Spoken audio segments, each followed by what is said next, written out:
the kind of university it is. It's relatively small, but it's critically engaged. There's an interest in research that makes a difference. I do research on the European Union and comparative European politics. I didn't know so much about Roskilde University, but I had a Danish friend who told me a little bit about its history. And what I really liked about ISE was that it was big, it was interdisciplinary, it was an opportunity to really broaden my horizons in many ways and get to know other kinds of research. My current research is actually on how locally owned firms in African countries can enter new export sectors in manufacturing and business. So you need to combine economists, political scientists and anthropologists. And RUC is the best place to do that kind of research in Denmark, but I would say one of the best globally as well. We have a strong research group in our department which centres on space, place, mobility and urban studies. So it brings together people from geography, sociology, planning, anthropology. So both in teaching but also research, that openness to what we learn from different disciplines, to talking with colleagues with different areas of expertise. I think that's absolutely essential to deal with the challenges but also the potentialities of city life.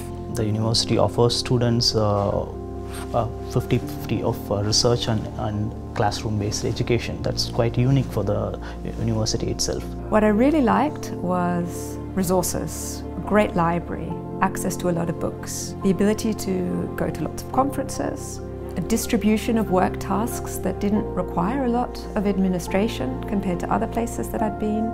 So more time for teaching and research. And it's becoming increasingly more international, and it's great to see that it has ambition to do so.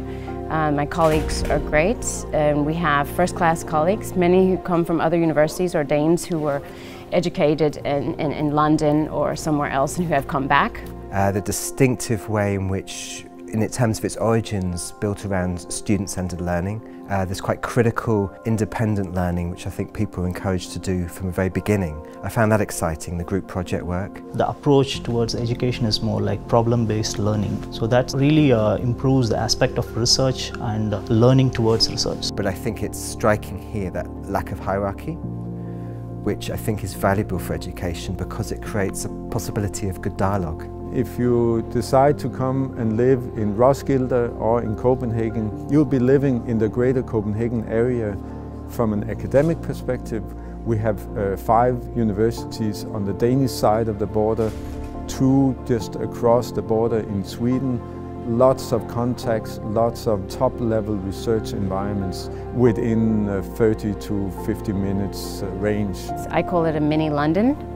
It has all the great things of London, the food, the bars, the nightlife, the theatre, the arts, but it doesn't take forever to get from point A to B on the metro. So you can construct your life however you want.